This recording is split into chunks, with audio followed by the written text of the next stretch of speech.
Hello everyone, welcome to engineers study zone. So दोस्तों, आज हम आपके लिए लाए हैं एक और बिंदास झकास बवाल और भन्नाट टॉपिक, जिस टॉपिक का नाम है सीआरटी ट्यूब। ये जो टॉपिक है ये आपके एग्जाम में अक्सर पूछे जाते हैं। लगभग देखा गया है कि हर एक सेमेस्टर में ये जो टॉपिक आपके 4 नंबर में या 6 नंबर में जरूर मेंशन रहेंगे और एक ऑब्जेक्टिव क्वेश्चन जो है इस टॉपिक से आपके सेमेस्टर एग्जाम में पूछा जाता है। जिस वजह से ये जो टॉपिक है आपके लिए काफ़ी ज़्यादा इंपॉर्टेंट है कि इसको आपको तैयार करना है। इसको आपको तैयार करना है तो बहुत सारे बच्चों को प्रॉब्लम इसमें हो रहा है क्या कि ये जो इसका हम लोग वर्किंग लिखते हैं, इनका वर्किंग ही नहीं समझ में आता है कि इसका वर्किंग कैसे होगा। कंस्ट्रक्शंस तो याद करने के लिए कर लेता है कि कुछ इस तरह से फिगर होगा, कुछ इस तरह से यहाँ पे हीटर होगा, यहाँ पे कैथोड होगा, ये सब चीज़ के बारे में वो कर लेते हैं, कॉपी पे पेन पे बना करके कर लेते हैं। लेकिन मेन प्रॉब्लम यहाँ पे फंसता है इसका वर्किंग पे कि इसका वर्किंग लिखेंगे आखिर कैसे। तो आज मैं आपको बताऊंगा कि इसका वर्किंग आपको कैसे लिखना है। सबसे पहले हम बात करेंगे इसके कंस्ट्रक्शन पे। देखिए दोस्तों, इसका कंस्ट्रक्शन जो है, ओवरऑल पूरा स्ट्रक्चर जो है, पूरा का पूरा होल स्ट्रक्चर आप देख सकते हो कि ये जो पूरा का पूरा स्ट्रक्चर बंद है एक ट्यूब में। ट्यूब में कौन से ट्यूब में? तो इवेल्युएटेड ट्यूब में। इवेल्युएटेड को हम लोग हिंदी में बोलते हैं निर्वात। क्या बोलते हैं? निर्वात बोलते हैं। निर्वात किसको बोला जाता है? अब आप लोग बताइए। जी हाँ, आपको पता है निर्वात किसको बोलते हैं? वैसा मीडियम, वैसा पैलेस, वैसा मीडियम या वैसा पैलेस जहां पे क्या होता है, हवा नहीं प्रेजेंट होता है। क्या होता है दोस्तों? हवा जहां पे नहीं प्रेजेंट होता है वैसे मीडियम को, वैसे पैलेस को हम लोग इवेल्युएटेड बोल देते हैं। ठीक है, यानी कि निर्वात बोलते हैं। और ट्यूब का मतलब होता है बंद स्ट्रक्चर। क्या होता है? ट्यूब का मतलब होता है बंद स्ट्रक्चर, इसीलिए इसको हम लोग बोलते हैं ट्यूब। क्या बोलते हैं? ट्यूब। ये जो कैथोड रे दिख रहा है ये भी आपको समझ में आ जाएगा कि इसको हम लोग कैथोड रे ही क्यों बोलते हैं। ट्यूब तो आपको समझ में आ गया कि ट्यूब इसको क्यों बोलते हैं, क्योंकि ये पूरा स्ट्रक्चर जो है ओवरऑल बंद होता है, इसीलिए हम इसको ट्यूब बोलते हैं। और वह कैसा स्ट्रक्चर होता है? तो इवेल्युएटेड ट्यूब में बंद होता है। सबसे स्टार्टिंग में आप लोग यहाँ पर जाओगे तो यहाँ पर आपको देखने को मिलेगा हीटर। हीटर में हम लोग क्या करते हैं कि इसके थ्रू हम लोग हीटिंग करते हैं। किसको हीट करते हैं? तो इसके आगे जो एलिमेंट लगा होता है उसका नाम है कैथोड। कैथोड को हम लोग हीट करते हैं। अब सवाल आता है कैथोड को हीट क्यों करते हैं? क्यों हीट करते हैं आप लोग बताइए। जी हाँ, कैथोड को इसलिए हीट करते हैं क्योंकि जो सीआरटी ट्यूब है ना, इसका वर्किंग प्रिंसिपल है, वर्किंग प्रिंसिपल इसका क्या है? इसका वर्किंग प्रिंसिपल है इलेक्ट्रॉन्स बीम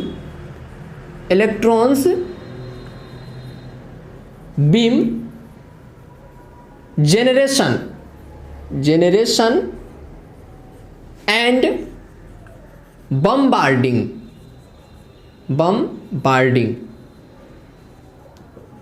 ठीक है, कैथोड रे ट्यूब जो है ना, इसका वर्किंग प्रिंसिपल है electrons beam generation and bombarding. और इसी प्रोसेस को परफॉर्म करने के लिए हम लोग जो है हीटर का यूज करते हैं और हीटर के आगे लगाते हैं कैथोड। अब आप लोग बोलिएगा कि वर्किंग प्रिंसिपल में आपने क्या लिख दिया इतना लंबा का, electrons beam generation and bombarding. तो ये भी आपको समझ में आ जाएगा, क्योंकि आप किन से पढ़ रहे हैं? तो भारती सर से पढ़ रहे हैं, तो आपको ये भी समझ में आ जाएगा कि ये क्या हो रहा है। जब हीटर के थ्रू इसको हीट किया जाता है ना दोस्तों, तो यहां से जो कैथोड जो ट्यूब होता है, कैथोड एक मेटल का हम लोग लगा देते हैं यहाँ पे, तो यहां से इलेक्ट्रॉन्स जनरेट होते हैं। क्या होते हैं? फिर से बोलिए। इलेक्ट्रॉन्स जनरेट होते हैं, इसीलिए हम इसको बोलते हैं इलेक्ट्रॉन्स बीम जनरेशन। अब इसमें एक सवाल पॉइंट आपको कंफ्यूज कर रहा है, शब्द बीम। बीम का कहने का मतलब होता है बहुत सारे इलेक्ट्रॉन्स, इसीलिए हम लोग इसको बोलते हैं electrons beam generation. Working principle का एक पॉइंट क्लियर हुआ ना? जी हाँ, क्लियर हुआ। तो कैथोड से इलेक्ट्रॉन्स जनरेट होते हैं। ये जो इलेक्ट्रॉन्स जनरेट होते हैं, इस इलेक्ट्रॉन्स को आगे बढ़ाने के लिए, क्योंकि इस इलेक्ट्रॉन्स को हम लोग को बम्बार्डिंग कराना होता है।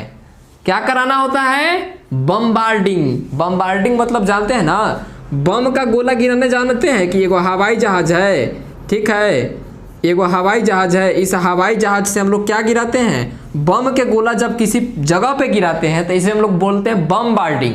लेकिन यहां पर किसका बमबार्डिंग, किसका, बम का नहीं, यहां पे बमबार्डिंग हो रहा है इलेक्ट्रॉन्स का।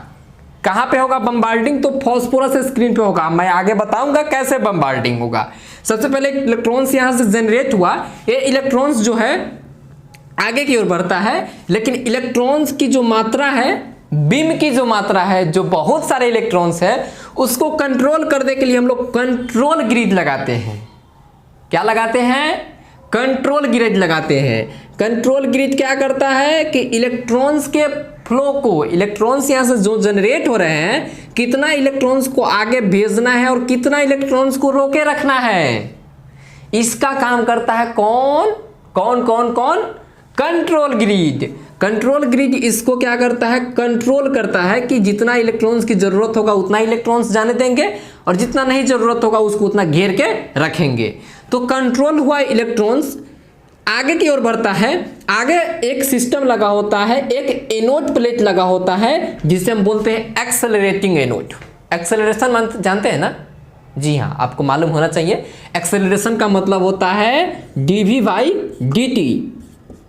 dv/dt means change in velocity. क्या बोलते हैं, चेंज इन वेलोसिटी। जब किसी चीज का वेलोसिटी चेंज होता है विथ रिस्पेक्ट टू टाइम, उसे हम लोग बोलते हैं एक्सेलरेशन।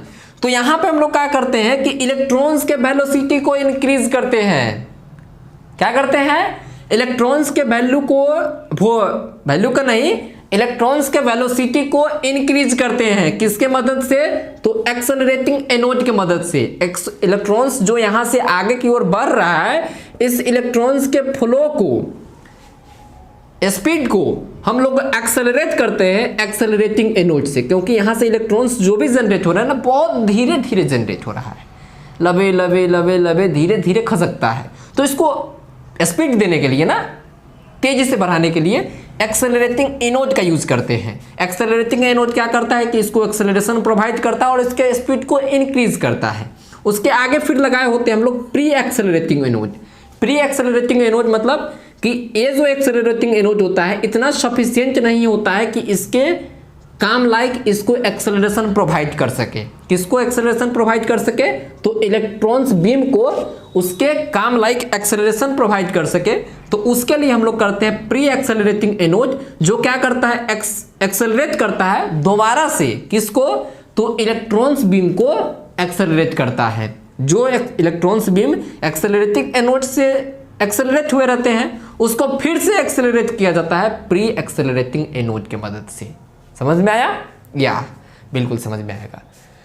जब प्री एक्सेलरेटिंग एनोड के बाद इलेक्ट्रॉन्स तेज गति से शार्पली एकदम स्पीड में बढ़ता है आगे की ओर, तो ये जो इलेक्ट्रॉन्स होते हैं ना, तितिर बितिर होता है। जैसे आप लोग बाइक चलाते हो, ठीक है, या अगर गर्ल्स होगी तो स्कूटी चलाती होगी, तो क्या होता है कि ले 180 के स्पीड में, ठीक है ना, 120 के स्पीड में, 100 के स्पीड में चाप देते हैं। क्या चाप देते हैं, तो एक्सेलरेशन चाप देते हैं। होता क्या है कि आप कहीं ना कहीं जाकर छिटा जाते हैं। समझ रहे हैं ना, छिटा जाते हैं। छिटा जाने का मतलब एक्सीडेंट आपका हो जाता है। तो क्या हुआ, खत्म, काम खत्म। जो पर्पज के लिए आपको भेजा गया था, जो काम के लिए आपको भेजा गया था, वो काम पूरा हुआ नहीं हुआ। तो क्या होता है कि इलेक्ट्रॉन्स बीम जो यहां पर एक्सेलरेट हुए हैं accelerating anode pre accelerating anode की मदद से, वो इलेक्ट्रॉन्स बीम आपके तरह तितिर बितिर ना हो, छिटा ना जाए रास्ता पर, ठीक है ना। उसको जो काम के लिए भेजा गया है वही काम हो, इसके लिए हम लोग यूज करते हैं वर्टिकल डिफ्लेक्शन प्लेट। क्या, वर्टिकल डिफ्लेक्शन प्लेट। इस जो क्या करता है कि इलेक्ट्रॉन्स जो इसके थ्रू फ्लो हो रहा है ना, इस इलेक्ट्रॉन्स को इधर उधर छिटकने नहीं देता है। इसको क्या करता है कि एक शार्प डायरेक्शन प्रोवाइड करता है, सीधा का सीधा एकदम शार्प डायरेक्शन, जो एकदम सीधे जाओ ऐसे।